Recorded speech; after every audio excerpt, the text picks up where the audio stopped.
They're not my kids and not my problem. About a month ago, I found out both of my children were the results of my soon-to-be ex-wife's affairs. I've had a feeling for a while now that both of them were not mine. 6 years ago when my son was born, I was the happiest I had been in my entire life. I had married my best friend, we had a child together, and everything seemed amazing. That was until he started getting older. After a few years, I started to have doubts that he was actually mine. He did not look like my child.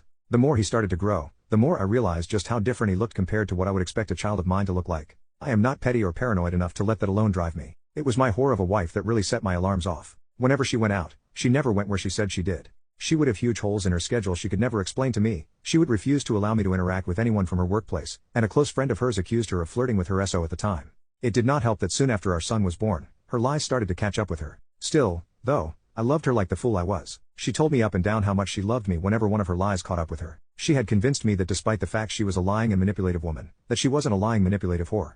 Last year, she got pregnant again, and I still held out a small hope that it was mine.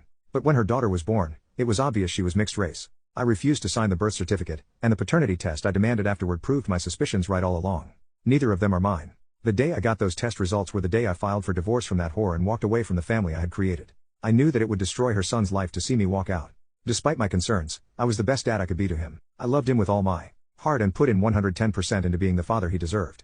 Now, though, when I see him I am filled with disgust. Disgust for my whore of a wife, disgust with myself for not trusting my instincts, and disgust that the last 6 years of my life have been for nothing.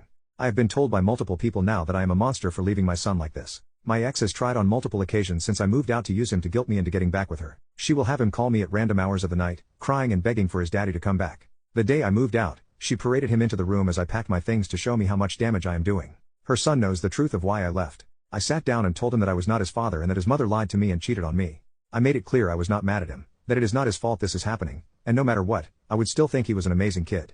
I am berated and shamed in every conversation he has brought up, both online and off. That despite the fact I am not the boy's biological father, I am his dad. What I have sadly now realized is that, to most, my own feelings mean nothing. My parents are my only supporters through all this, with my own siblings calling me a despicable person for abandoning a child like that. My feelings of betrayal and sadness mean nothing because a child is involved. I know it is not his fault. I know that the man he called his father for his entire life just walked away, but why am I expected to man up? Why should I have to pretend everything is fine and that I do not feel contempt for this entire situation? Why should I put my own life and feelings aside? I never was the boy's father. I loved him like one and honestly still do, but I would come to hate and contempt him if I had to play that role. Hate myself for not standing up and taking my own life back into my own hands. He is not my child, and even though it is not his fault, he is not my problem anymore.